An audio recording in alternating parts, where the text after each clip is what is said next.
जर वाटत असेल की महागडे क्रीम्स आणि लोशन लावल्यामुळे तुमची स्किन खूप छान दिसत राहील, यंग दिसत राहाल, तर असं अजिबात नसतं.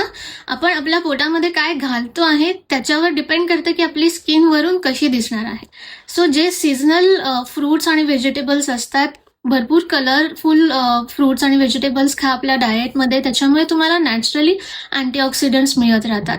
याशिवाय उत्तम प्रकारचं प्रोटीन डाएटमध्ये इन्क्लूड करा, ज्याच्यामुळे आपल्या शरीरामध्ये नॅचरली कोलाजिन निर्माण होतं. कोलाजिन असल्यामुळे तुमच्या स्किनला एक इलास्टिसिटी मिळते. चेहऱ्यावरती सुरकुत्या पडणार नाहीत आणि कायम यंग दिसत राहाल.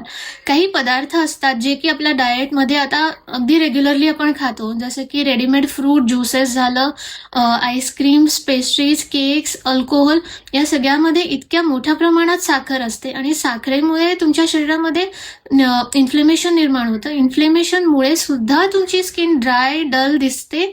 सो या सगळ्या पदार्थांना आपल्या डाएटमधून पूर्णपणे काढून टाकून शकता तुम्ही. आणि 6 ते 7 तासाची झोप घ्या. शिवाय भरपूर प्रमाणात पाणी प्या. हायड्रेशन खूप इम्पॉर्टंट आहे तुमच्या स्किनसाठी. हे सगळे चेंजेस करून बघा. 2 ते 3 महिन्यातच तुम्हाला जाणवेल की आपली स्किन किती छान नॅचरली ग्लो करते आहे ते.